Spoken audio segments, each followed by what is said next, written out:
Look at Golgotha. The side of Christ is open blood and water flow forth. This is not defeat. This is the hour of redemption. From the pierced side of the new Adam comes the life of the church, the water of baptism, the blood of the Eucharist. Now, go back to the upper room. The upper room and Calvary are one mystery. At Calvary, Christ offers himself once for all. In the Eucharist, that one sacrifice becomes sacramentally present. This is my body. This is my blood!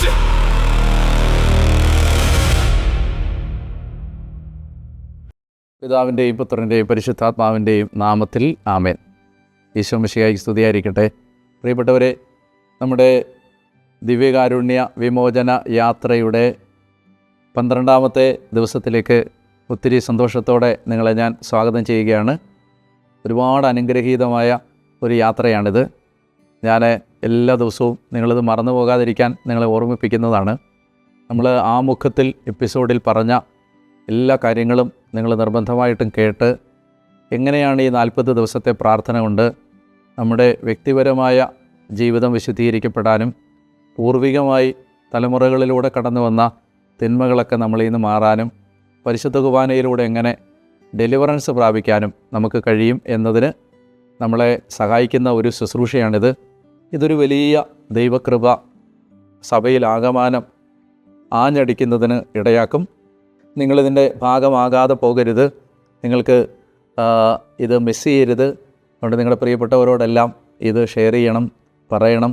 ഈ ശുശ്രൂഷയിൽ നിങ്ങൾ ഒത്തിരി തീക്ഷ്ണതയോടെ പങ്കെടുക്കണമെന്ന് ഓർമ്മിപ്പിക്കുന്നു. ഇന്ന് 12ാമത്തെ ദിവസം നമ്മൾ ചിന്തിക്കുന്നത് പുറപ്പാട് പുസ്തകം 16-ാം അധ്യായത്തിൽ നിന്നും സംഖ്യയുടെ പുസ്തകം 11-ാം അധ്യായത്തിൽ നിന്നും പഴയ നിയമത്തിലെ മന്ന എന്ന ആ ആശയം എങ്ങനെയാണ് പരിശുദ്ധ കുർബാനയിൽ പൂർത്തിയാവുന്നത് എന്നാണ്. കഴിഞ്ഞ ദിവസം നമ്മൾ പഴയ നിയമത്തിലെ പെസഹ എങ്ങനെ യേശുക്രിസ്തുവിൻ്റെ കുരിശുമരണത്തിലും ദിവ്യകാരുണ്യത്തിലും പൂർത്തിയായി എന്ന് കണ്ടു. ഇന്ന് 12ാമത്തെ ദിവസം നമ്മൾ മന്നയെക്കുറിച്ചാണ് ചിന്തിക്കുന്നത്. മന്ന എങ്ങനെ ദിവ്യകാരുണ്യത്തിൻ്റെ നിഴലായിരുന്നു എന്ന് നമ്മൾ കാണുകയാണ്. 6 കാര്യങ്ങൾ നമുക്കിന്ന് ചിന്തിക്കാനായിട്ടുണ്ട്. മന്നയുമായി ബന്ധപ്പെട്ട ഒന്നാമത്തെ ഒരു ചിന്ത, ഇത് സ്വർഗത്തിൽ നിന്ന് ദൈവം കൊടുത്ത അപ്പമാണ്. നമ്മൾ പുറപ്പാട് 16-ാം അധ്യായത്തിൽ വായിക്കുന്നുണ്ട്. 4-ാമത്തെ വാക്യം, കർത്താവ് മോശയോട് പറഞ്ഞു, ഞാൻ നിങ്ങൾക്കായി ആകാശത്തിൽ നിന്ന് അപ്പം വർഷിക്കും. അതുപോലെ തന്നെ നമ്മൾ നെഹമിയായുടെ പുസ്തകത്തിൽ 9-ാമത്തെ അധ്യായത്തിൽ സമാനമായ ഒരു ചിന്ത നമ്മൾ കാണുന്നുണ്ട്. നെഹമിയായുടെ പുസ്തകത്തിൻ്റെ 9-ാം അധ്യായത്തിൻ്റെ 15-ാമത്തെ വാക്യം, അവിടുന്ന് അവർക്ക് ആകാശത്തു നിന്ന് അപ്പവും പാറയിൽ നിന്ന് ദാഹജലവും നൽകി. എപ്പോഴും മന്നയെക്കുറിച്ച് യഹൂദന്മാർ മനസ്സിലാക്കിയിരുന്ന ചിന്ത, മന്ന സ്വർഗത്തിൽ നിന്ന് ദൈവം കൊടുത്ത അപ്പമായിരുന്നു. ഇതാണ് ആദ്യത്തെ ചിന്ത. ഇത് ഹെവൻലി ബ്രെഡാണ്, സ്വർഗീയ അപ്പമാണ്. ഇനി മന്നയുമായി ബന്ധപ്പെട്ട 2ാമത്തെ ചിന്ത, അത് വെളുത്ത നിറമുള്ള ഒരു ഭക്ഷണപദാർത്ഥമായിരുന്നു. അതിന് തേനിൻ്റെ രുചിയായിരുന്നു. പുറപ്പാട് 16:31 ഇസ്രായേൽക്കാർ അതിന് മന്ന എന്ന് പേര് നൽകി. അത് കൊത്തമ്പാലരി പോലെയിരുന്നു. വെളുത്തതും തേൻ ചേർത്ത അപ്പത്തിൻ്റെ രുചിയുള്ളതും ആയിരുന്നു. തേൻ ചേർത്ത അപ്പത്തിൻ്റെ രുചി. ഇതെന്താണ് സൂചിപ്പിക്കുന്നത്? ഇവർ യാത്ര ചെയ്തുകൊണ്ടിരിക്കുകയാണിപ്പോൾ. മരുഭൂമിയിലൂടെയാണ് യാത്ര. ഈ യാത്ര കാനാൻ ദേശത്തേക്കാണ്. കാനാൻ ദേശത്തെ യഹൂദൻ മനസ്സിലാക്കിയിരുന്നത് പാലും തേനും ഒഴുകുന്ന നാട് എന്നാണ്. അപ്പോൾ പാലും തേനും ഒഴുകുന്ന നാട്ടിലേക്ക് യാത്ര ചെയ്യുമ്പോൾ ഇവർക്ക് കിട്ടുന്ന ഈ യാത്രയിൽ കിട്ടുന്ന സസ്റ്റനൻസ്, ഇവരുടെ സർവൈവലിന്, അതിജീവനത്തിന് കിട്ടുന്ന അപ്പം തേനിൻ്റെ രുചിയുള്ളതാണെന്ന് പറഞ്ഞാൽ അതിനെ നമുക്കിങ്ങനെ മനസ്സിലാക്കാം. ഇവരെത്തിച്ചേരാൻ പോകുന്ന പാലും തേനും ഒഴുകുന്ന ആ വാഗ്ദത്ത ദേശത്തിൻ്റെ മുന്നാസ്വാദനം, ഫോർടേസ്റ്റാണ് ഈ മന്ന. മുന്നാസ്വാദനമാണ്. അതായത് ഈ മന്ന ഓരോ ദിവസവും ഭക്ഷിക്കുമ്പോൾ തേനിൻ്റെ രുചി അകത്തേക്ക് വരുമ്പോൾ അവർ ചിന്തിക്കും, ഞങ്ങൾ പാലും തേനും ഒഴുകുന്ന ഒരു നാട്ടിലേക്കാണ് പോകുന്നത്. അവർ പ്രാപിക്കാൻ പോകുന്ന വാഗ്ദാനത്തിൻ്റെ മുന്നാസ്വാദനമായിരുന്നു മന്ന. മൂന്നാമത്തേത്, ഈ മന്നയെ പഴയ നിയമം മനസ്സിലാക്കുന്നത് ദൈവദൂതന്മാരുടെ അപ്പം എന്നാണ്. നമ്മൾ അതിനെക്കുറിച്ച് കാണുന്നത് 78-ാം സങ്കീർത്തനത്തിലാണ്. 78-ാം സങ്കീർത്തനത്തിൻ്റെ 23, 24, 25. എങ്കിലും അവിടുന്ന് ആകാശത്തോട് ആജ്ഞാപിച്ചു, വാനിടത്തിൻ്റെ വാതിലുകൾ തുറന്നു, അവർക്ക് ഭക്ഷിക്കാൻ അവിടുന്ന് മന്ന വർഷിച്ചു. അടുത്ത വാക്ക് ശ്രദ്ധിക്കുക, സ്വർഗീയ ധാന്യം അവർക്ക് നൽകി, മനുഷ്യൻ ദൈവദൂതന്മാരുടെ അപ്പം ഭക്ഷിച്ചു.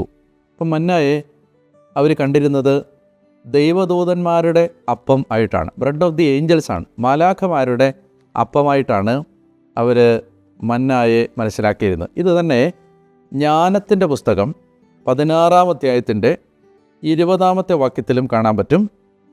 ജ്ഞാനം 16:20, അങ്ങയുടെ ജനത്തിന് ദൈവദൂതന്മാരുടെ അപ്പം അവിടുന്ന് നൽകി. അവരുടെ അധ്വാനം കൂടാതെ തന്നെ ഓരോരുത്തർക്കും ആസ്വാദ്യമായ വിധം പാകപ്പെടുത്തിയ ഭക്ഷണം സ്വർഗത്തിൽ നിന്ന് അവിടുന്ന് അവർക്ക് നൽകി.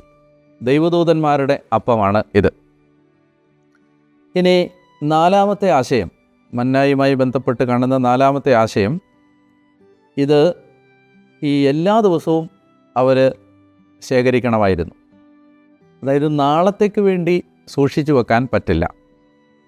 അന്നന്നത്തെ അപ്പമാണിത്, ഡെയിലി ബ്രെഡാണ്. എന്ന് വെച്ചാൽ അവരിത് ഇന്നെടുത്ത് ശേഖരിച്ച് വെച്ചാൽ നാളെ അത് പൂത്തുപോവുകയും പുഴുവരിക്കുകയും ചെയ്യും. ആകെ അവർക്ക് പിറ്റേ ദിവസത്തിന് വേണ്ടി മാത്രം ശേഖരിക്കാൻ അനുവാദം ഉണ്ടായിരുന്നത് സാബത്തിന് ഒരുക്കമായി 6-ാം ദിവസം സാബത്ത് ദിവസത്തേക്ക് വേണ്ടിയുള്ളത് ശേഖരിക്കാം. അപ്പോൾ ഇത് ഡെയിലി ബ്രെഡാണ്, അതായത് ഓരോ ദിവസവും അവർ സ്വീകരിക്കേണ്ട അപ്പമാണ്.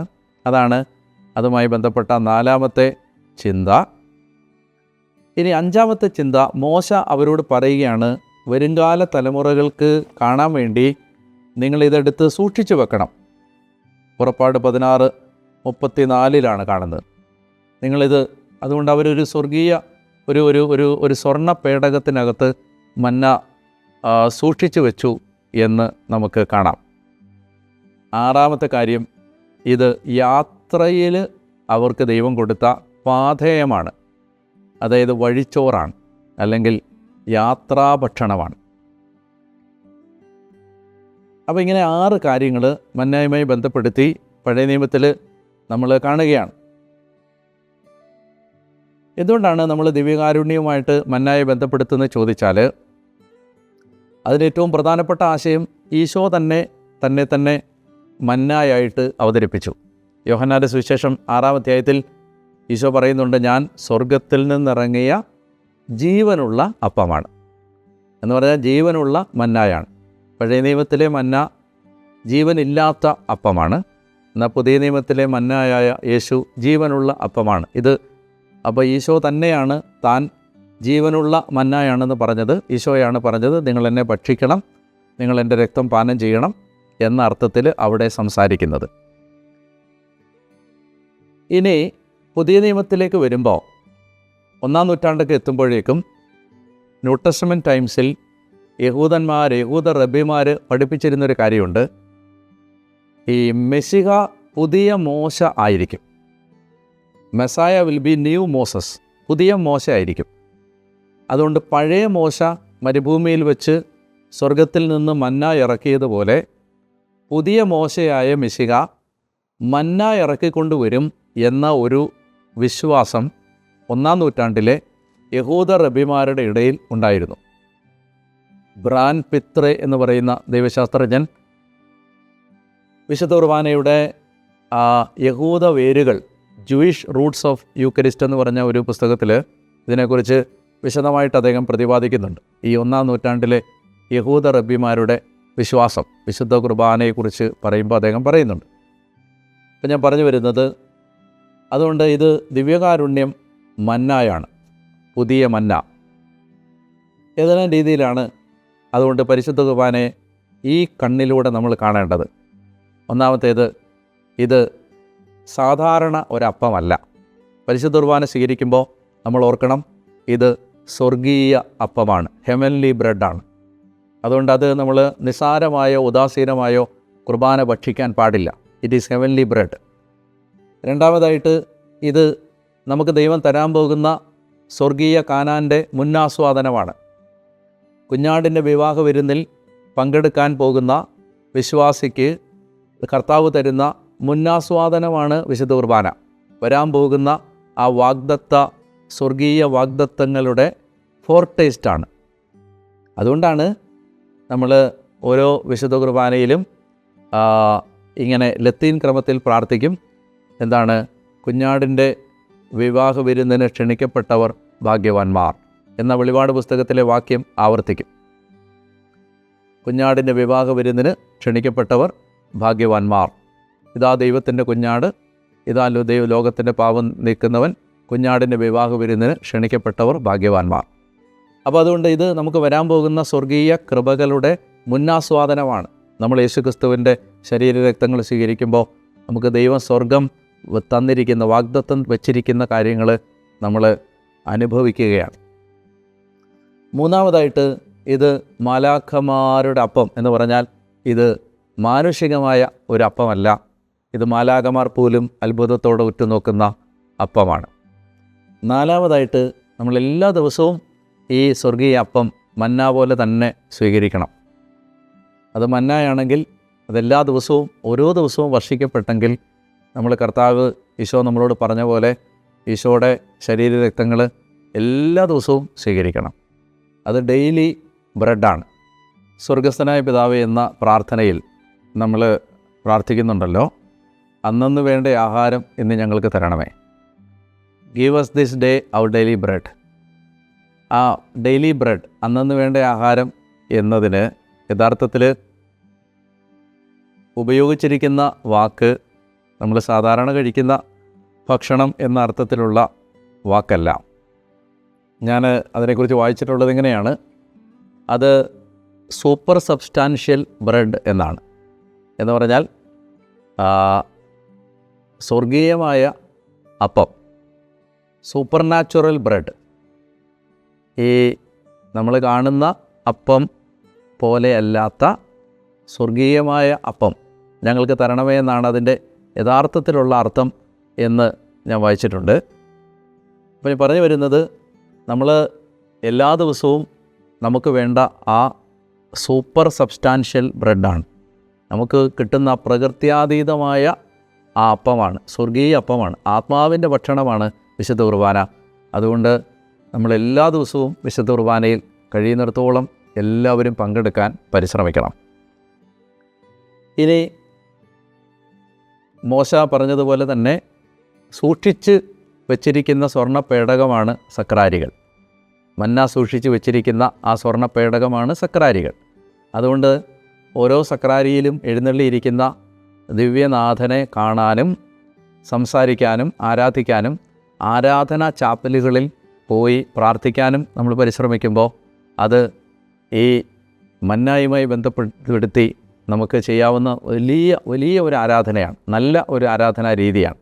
ആറാമത്തെ കാര്യം, ഇത് നമ്മുടെ ഈ ജീവിതത്തിൽ, ഈ ആത്മീയ യാത്രയിൽ ഒരാൾക്ക് കിട്ടുന്ന, ഏലിയായ്ക്ക് കിട്ടിയതുപോലെ ഈ മടുപ്പിക്കുന്ന യാത്രയിൽ നമുക്ക് കിട്ടുന്ന ആത്മാവിൻ്റെ ഒരു എനർജിയാണ് പരിശുദ്ധ കുർബാന. ആ യാത്രാ ഭക്ഷണമാണ്.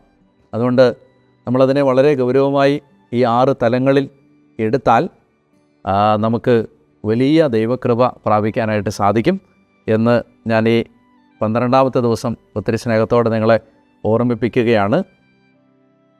നമ്മൾ ഈ ദിവസം വിശുദ്ധ കുർബാനയുമായി ബന്ധപ്പെട്ട് നമ്മൾ ചിന്തിക്കുമ്പോൾ എനിക്ക് നിങ്ങളോട് ചെയ്യണം എന്ന് പറയാൻ ആഗ്രഹിക്കുന്നൊരു കാര്യം, നമ്മൾ ഈ കുർബാനയുമായി ബന്ധപ്പെടുത്തി ദിവ്യകാരുണ്യം ഒരു സ്നേഹത്തിൻ്റെ കൂദാശയാണല്ലോ.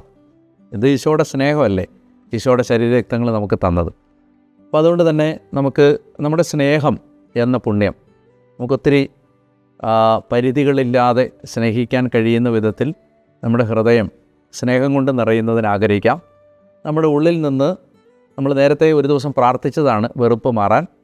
കുറച്ചുകൂടെ പ്രായോഗികമായിട്ട് നമ്മൾ 1-2-3 വ്യക്തികളെ കൃത്യമായിട്ടൊന്ന് ഐഡൻറ്റിഫൈ ചെയ്തിട്ട് നമുക്ക് ഒട്ടും ഒത്തുപോകാനോ ക്ഷമിക്കാനോ ഒന്നും പറ്റാത്ത ചില വ്യക്തികളെ ഒന്ന് മനസ്സിലേക്ക് കൊണ്ടുവന്നിട്ട് അവർക്ക് വേണ്ടി ഒന്ന് പ്രാർത്ഥിക്കാൻ നമുക്ക് ഈ ദിവസം പ്രയോജനപ്പെടുത്താം. അത് എങ്ങനെയാണെന്ന് വെച്ചാൽ നമ്മളൊരു 3 പേരെങ്കിലും ഒന്ന് എഴുതി വെക്കുക. അങ്ങനെ ഉണ്ടെങ്കിൽ നിങ്ങൾക്ക് ആരോട് ശത്രുത ഇല്ലെങ്കിൽ കുഴപ്പമില്ല. ഉള്ളിൽ ഒരു വിഷമം, ഒരു കലർപ്പ്, അവരെക്കുറിച്ച് ഓർക്കുമ്പോൾ തന്നെ ഒരു സങ്കടം, അവർ ചെയ്തതൊക്കെ ഓർക്കുമ്പോൾ തന്നെ ഒരു വിഷമം, അങ്ങനെയുള്ള ആരെങ്കിലും ഉണ്ടെങ്കിൽ അവരുടെ പേരൊന്ന് എഴുതി വെച്ചിട്ട് അവർക്ക് വേണ്ടി ഒരു സ്വർഗസ്ഥനായ പിതാവേ, ഒരു സ്വർഗസ്ഥനായ പിതാവേ ഒരാൾക്ക് വേണ്ടി ഒന്ന് ചൊല്ലി, ദൈവമേ അവരോട് എനിക്ക് സ്നേഹത്തോടെ ഇടപഴകാൻ, ഓർക്കാൻ എന്നെ ഒന്ന് സഹായിക്കണമെന്ന് പ്രാർത്ഥിക്കാം. നമുക്ക് ഇന്ന് ചൊല്ലേണ്ട പ്രാർത്ഥന ഇതാണ്: കർത്താവേ, അന്നന്ന് വേണ്ട ആഹാരം ഇന്ന് ഞങ്ങൾക്ക് നൽകണമേ. സ്വർഗസ്ഥനായ പിതാവിലെ ആ മനോഹരമായ ഭാഗം നമ്മുടെ പ്രാർത്ഥനയായിട്ട് നമുക്ക് എടുക്കാം. ടാസ്ക്കായിട്ട് ഞാൻ പറഞ്ഞ കാര്യം ഒരു 3 പേരുടെ പേരെഴുതി വെച്ചിട്ട് നമുക്ക് അവർക്ക് വേണ്ടി ഒരു സ്വർഗസ്ഥനായ പിതാവെ ചൊല്ലാൻ പരിശ്രമിക്കാം. പ്രിയമുള്ളവർ, ഈ 12-ാമത്തെ ദിവസം നമ്മൾ ദിവ്യകാരുണ്യ ചിന്തകൾ സമാപിപ്പിക്കുന്നതിന് മുൻപ് ഒരു പ്രധാനപ്പെട്ട ആശയം കൂടി നിങ്ങളുടെ മനസ്സിലേക്ക് കൊണ്ടുവരാൻ ഞാൻ ആഗ്രഹിക്കുകയാണ്. നമ്മൾ ആശീർവാദത്തെക്കുറിച്ച്, ബ്ലെസ്സിങ്ങിനെക്കുറിച്ച് നേരത്തെ ഞാൻ പറഞ്ഞിരുന്നു. നമുക്ക് ഈ മന്ന വർഷിക്കപ്പെട്ടപ്പോൾ സ്വർഗത്തിൽ നിന്ന് നമുക്ക് ദൈവം തരുന്ന എല്ലാ അനുഗ്രഹങ്ങളുടെയും പ്രതീകമാണ് മന്ന. That's A simple of blessing. Every heavenly blessing is summarised in the form of മന്ന. മന്ന യഥാർത്ഥത്തിൽ എല്ലാ അനുഗ്രഹങ്ങളുടെയും, ദൈവം തരുന്ന സകല അനുഗ്രഹങ്ങളുടെയും അതിനെ ഒറ്റ വാക്കിൽ വിളിക്കാവുന്ന പേരാണ് മന്ന. ഞാൻ അനുഗ്രഹത്തെക്കുറിച്ച് പറഞ്ഞപ്പോൾ നിങ്ങളോട് പറയണമെന്ന് ആഗ്രഹിച്ചുവെങ്കിലും വിട്ടുപോയ ചില കാര്യങ്ങൾ നമ്മൾ ഈ മന്ന അതിനെക്കുറിച്ച് ചിന്തിച്ച ഈ ദിവസം ഒന്ന് ചേർത്ത് പറയുന്നത് നല്ലതാണെന്ന് തോന്നുന്നു. ബൈബിളിൽ അനുഗ്രഹം അല്ലെങ്കിൽ ആശീർവാദം, ദൈവത്തിൻ്റെ ആശീർവാദം, ദൈവത്തിൻ്റെ അനുഗ്രഹം എന്നതിന് പ്രധാനമായിട്ടും ഒരു 6 തലങ്ങൾ കാണാൻ പറ്റും. ഒന്നാമത്തേത്, ഈ ദൈവാനുഗ്രഹത്തിൻ്റെ പ്രത്യേകത, അതിനകത്ത് ജീവനുണ്ട്, അതുപോലെ ഫലഭൂയിഷ്ടമായ ഫെർട്ടിലിറ്റിയുണ്ട്, ഫലദായകത്വമുണ്ട്, സമൃദ്ധിയുണ്ട്, അബണ്ടൻസ് ഉണ്ട്, അതുപോലെ തന്നെ അഭിവൃദ്ധിയുണ്ട്, ഫ്ലറിഷിംഗ് ഉണ്ട്. അത് എവിടെ ദൈവാനുഗ്രഹം ഉണ്ടോ അവിടെ ഈ 4 കാര്യങ്ങൾ കാണാൻ പറ്റും. 1, ജീവനുണ്ടാവും. 2, ഫലദായകത്വം, അവിടെ ഫലമുണ്ടാവും. 3, സമൃദ്ധി ഉണ്ടാവും. 4, അഭിവൃദ്ധി ഉണ്ടാവും. ഇനി യഥാർത്ഥത്തിൽ വിശുദ്ധ കുർബാന അല്ലെങ്കിൽ മന്ന ജനത്തിന് വർഷിക്കപ്പെടുമ്പോൾ, അല്ലെങ്കിൽ നമ്മൾ പുതിയ നിയമത്തിൻ്റെ കണ്ണിൽ കുർബാന കാണുമ്പോൾ, കുർബാനയെക്കുറിച്ച് മനസ്സിലാക്കുമ്പോൾ, ഏറ്റവും വലിയ ദൈവത്തിൻ്റെ അനുഗ്രഹം എന്ന് പറയുന്നത് ദൈവത്തെ തന്നെ തരുന്നതാണ്, അല്ലെങ്കിൽ ദൈവത്തിൻ്റെ പ്രസൻസ് തരുന്നതാണ്. അതായത് നമുക്ക് ലഭിക്കാവുന്ന ഏറ്റവും വലിയ അനുഗ്രഹം ദൈവത്തിൻ്റെ സാന്നിധ്യം കിട്ടുക എന്നുള്ളതാണ്. അത് നമുക്ക് കുർബാനയിൽ കിട്ടുന്നുണ്ട്. ഞാൻ ആദ്യം പറഞ്ഞ ജീവൻ കിട്ടുന്നുണ്ട്, ഫലം കിട്ടുന്നുണ്ട്, സമൃദ്ധി, അഭിവൃദ്ധി എല്ലാം കിട്ടുന്നുണ്ട്. രണ്ടാമതായിട്ട് ദൈവത്തിൻ്റെ സാന്നിധ്യം തന്നെ നമുക്ക് ലഭിക്കുന്നുണ്ട്. മൂന്നാമതായിട്ട് ഈ ബ്ലെസ്സിങ്ങിൻ്റെ, അനുഗ്രഹത്തിൻ്റെ മൂന്നാമത്തെ പ്രത്യേകത എന്ന് പറയുന്നത് ഇത് കവനൻ്റൽ ബ്ലെസ്സിങ് ആണ്. അത് നമ്മൾ മനസ്സിലാക്കിയിരിക്കേണ്ട ഒരു ആശയമാണ്. അത് ഉടമ്പടിയുടെ അനുഗ്രഹമാണ്. എന്ന് പറഞ്ഞാൽ ഒരു ഉടമ്പടി ബന്ധത്തിനകത്ത് നിൽക്കുന്നവർക്കാണ് ഈ ബ്ലെസ്സിങ്. ബൈബിളിലെ ബ്ലെസ്സിങ് എല്ലാം എപ്പോഴും it is inside A covenant, ഏതെങ്കിലും ഒരു ഉടമ്പടിയുമായി ബന്ധപ്പെട്ടതാണ്. അപ്പോൾ ഈ ദിവ്യകാരുണ്യം ഒരു കവനൻ്റാണ്. പരിശുദ്ധ കുർബാന എന്ന് പറയുന്ന ഉടമ്പടിക്കകത്തേക്ക് ഒരാൾ പ്രവേശിക്കുമ്പോൾ അയാൾക്ക് എല്ലാ ദൈവാനുഗ്രഹങ്ങളും ചോദിക്കാനുള്ള അവകാശം കിട്ടുകയാണ്. ഇത് നിങ്ങൾ ശരിക്കും മനസ്സിലാക്കേണ്ട ഒരു ആശയമാണിത്. അതായത് നമുക്കൊരു ഒരു ലീഗൽ ക്ലെയിം കിട്ടുകയാണ്. എല്ലാ ദൈവാനുഗ്രഹങ്ങളും ദൈവത്തിൽ നിന്ന് പ്രാപിക്കാനുള്ള എ കവനൻ്റൽ റൈറ്റ് നമുക്ക് കിട്ടുന്നതാണ് സത്യത്തിൽ വിശുദ്ധ കുർബാനയിൽ നമ്മൾ പങ്കെടുക്കുമ്പോൾ. നാലാമതായിട്ട് ഈ കുർബാനയിൽ പങ്കെടുക്കുമ്പോൾ ദൈവം നമ്മളെ അനുഗ്രഹിക്കുന്നത് മറ്റ് ജനതകൾക്ക് നമ്മൾ അനുഗ്രഹമായിട്ട് മാറാനാണ്. അതായത് you are blessed so that you become A blessing. You get blessing and you become A blessing. അപ്പോൾ നമ്മൾ അനുഗ്രഹമായിട്ട് മാറാനാണ് സത്യത്തിൽ ദൈവം നമ്മളെ അനുഗ്രഹിക്കുന്നത്. അഞ്ചാമത്തേത്, എല്ലാ ദൈവാനുഗ്രഹങ്ങളുടെയും പ്രത്യേകത ദൈവത്തിൽ നിന്ന് വരുന്ന അനുഗ്രഹങ്ങളെല്ലാം ജനറേഷണലാണ്, തലമുറയായി കൈമാറ്റം ചെയ്യപ്പെടുന്നതാണ്. അത് ഒരു തലമുറ കൊണ്ട് അവസാനിക്കുന്ന അനുഗ്രഹമല്ല. അബ്രഹാമിൽ നിന്ന് ഇസഹാക്കിലേക്ക്, ഇസഹാക്കിൽ നിന്ന് യാക്കോബിലേക്ക്, യാക്കോബിൽ നിന്ന് 12 മക്കളിലേക്ക്, അങ്ങനെ തലമുറകളായി വർഷിക്കപ്പെടുന്ന അനുഗ്രഹമാണ്.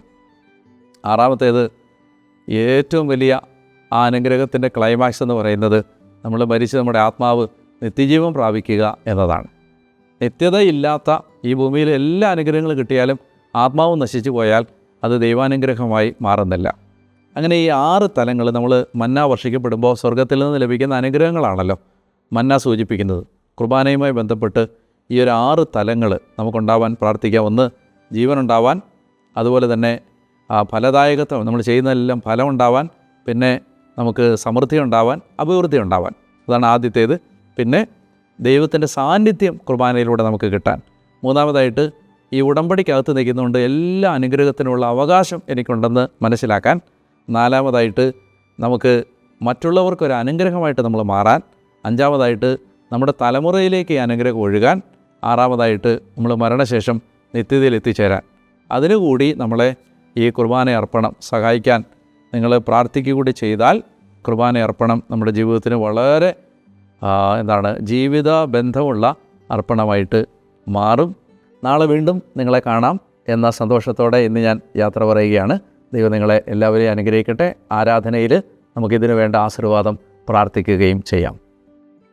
പരിശുദ്ധ പരമാദിവ്യകാരുണ്യേശോയ്ക്ക് നേരവും ആരാധനയും സ്തുതിയും പുകഴ്ചയും ഉണ്ടായിരിക്കട്ടെ. പ്രിയമുള്ളവരെ, ഇന്നത്തെ ആരാധനയിൽ ദിവ്യകാരുണ്യത്തോട് സ്നേഹം വർദ്ധിക്കാൻ നമുക്ക് പ്രാർത്ഥിക്കാം.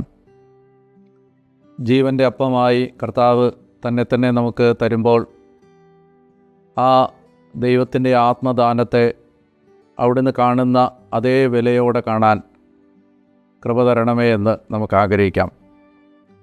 നല്ല കർത്താവേ, പരിശുദ്ധ കുർബാനയിലൂടെയാണല്ലോ ഞങ്ങളുടെ ജീവിതത്തിനാവശ്യമായ എല്ലാ ആത്മീയ ഭൗതിക ദാനങ്ങളും വർഷിക്കാൻ അവിടുന്ന് ആഗ്രഹിക്കുന്നത്. സഭയുടെ എല്ലാ പ്രാർത്ഥനകളും ലക്ഷ്യം വെച്ചിരിക്കുന്നത് പരിശുദ്ധ കുർബാനയാകുന്ന ഈ ആരാധനയിലാണല്ലോ. കർത്താവേ, ഞങ്ങളുടെ ജീവിതം ദിവ്യകാരുണ്യ ബന്ധിതമാകാൻ സഹായിക്കണമേ. ഞങ്ങൾ കുർബാനയോട് ചേർന്ന് ജീവിക്കാൻ ഞങ്ങളെ അനുഗ്രഹിക്കണമേ. ബലിപീഠത്തിൽ നിന്ന് ഞങ്ങളുടെ ശ്രദ്ധ മാറാതിരിക്കാൻ സഹായിക്കണമേ. കർത്താവേ, ഞങ്ങൾ നിരന്തരമായി ബലിയർപ്പിച്ച് പ്രാർത്ഥിച്ച് ബലിപീഠത്തോട് ചേർന്ന് ജീവിക്കാൻ ഞങ്ങളെ അനുഗ്രഹിക്കണം എന്ന് പ്രാർത്ഥിക്കുന്നു. ഈ ആത്മീയ ശുശ്രൂഷയിൽ കർത്താവേ, എന്നോടൊപ്പം ചേർന്ന് പരിശുദ്ധ കുർബാനയുടെ മഹത്വത്തിലേക്ക് യാത്ര ചെയ്തുകൊണ്ടിരിക്കുന്ന ലോകത്തിൻ്റെ നാനാഭാഗത്തുള്ള ഈ പ്രിയ മക്കളെ അനുഗ്രഹിക്കണമെന്ന് പ്രാർത്ഥിക്കുന്നു. അവരുടെ ഹൃദയത്തിലെ അവരെ ഏറ്റവും വിഷമിപ്പിക്കുന്ന ഏത് വിഷയങ്ങളിലും ദൈവത്തിൻ്റെ സാന്നിധ്യം അനുഭവിക്കാൻ കർത്താവെ അവർക്ക് ഇടയാക്കണം എന്ന് പ്രാർത്ഥിക്കുന്നു. അങ്ങ് ഏറ്റെടുക്കണമേ, സഹായിക്കണമേ. ദൈവക്കാരൻ കാണാനിടയാക്കണമേ. അത്ഭുതങ്ങളും അടയാളങ്ങളും പ്രവർത്തിക്കണമേ. വഴികളും വാതിലുകളും ദൈവമേ നീ തുറന്നു കൊടുക്കണമെന്ന് പ്രാർത്ഥിക്കുന്നു. പ്രിയമുള്ളവരെ, പരിശുദ്ധ കുർബാനയുടെ ആശീർവാദം സ്വീകരിക്കുമ്പോൾ നമ്മുടെ പരിശുദ്ധ കുർബാന അർപ്പിക്കാനും കുർബാനയിൽ ഒരുക്കത്തോടെ പങ്കെടുക്കാനുമുള്ള എല്ലാ തടസ്സങ്ങളും മാറിപ്പോവാൻ ഈ ആശീർവാദത്തിൽ നമുക്ക് പ്രാർത്ഥിക്കാം. നമ്മുടെ കർത്താവായ യേശു ക്രിസ്തു തൻ്റെ കുരിശിലൂടെ നമുക്ക് നേടിത്തന്ന രക്ഷ നിങ്ങളുടെ കുടുംബങ്ങളിലേക്ക് അതിശക്തമായിട്ട് കടന്നു വരട്ടെ. പരിശുദ്ധ കുർബാനയെ സ്നേഹിക്കാനും കുർബാനയെ ആരാധിക്കാനും വിശുദ്ധ കുർബാനയ്ക്ക് വില കൊടുക്കാനുമുള്ള എല്ലാ തടസ്സങ്ങളും നിങ്ങളിൽ നിന്ന് മാറിപ്പോകട്ടെ. പരിശുദ്ധ കുർബാനയ്ക്കെതിരായ തിന്മകളും പാപങ്ങളും നിങ്ങളുടെ ജീവിതങ്ങളിൽ വിട്ടുമാറട്ടെ. അനുഗ്രഹീതമായൊരു ജീവിതം നയിക്കാൻ പരിശുദ്ധ കുർബാനയോട് ബന്ധപ്പെട്ട് ജീവിക്കാനുള്ള കൃപ നിങ്ങൾക്ക് ലഭിക്കട്ടെ. നിങ്ങളുടെ ആത്മീയ ഭൗതിക ജീവിതത്തിൻ്റെ മേഖലകൾ കർത്താവ് അനുഗ്രഹിച്ചുയർത്തട്ടെ, ഇപ്പോഴും എപ്പോഴും എന്നേക്കും. ആമേൻ. പരിശുദ്ധ പരമദിവ്യകാരുണ്യേശോയ്ക്ക് എന്നേരവും ആരാധനയും സ്തുതിയും പുകഴ്ചയും ഉണ്ടായിരിക്കട്ടെ.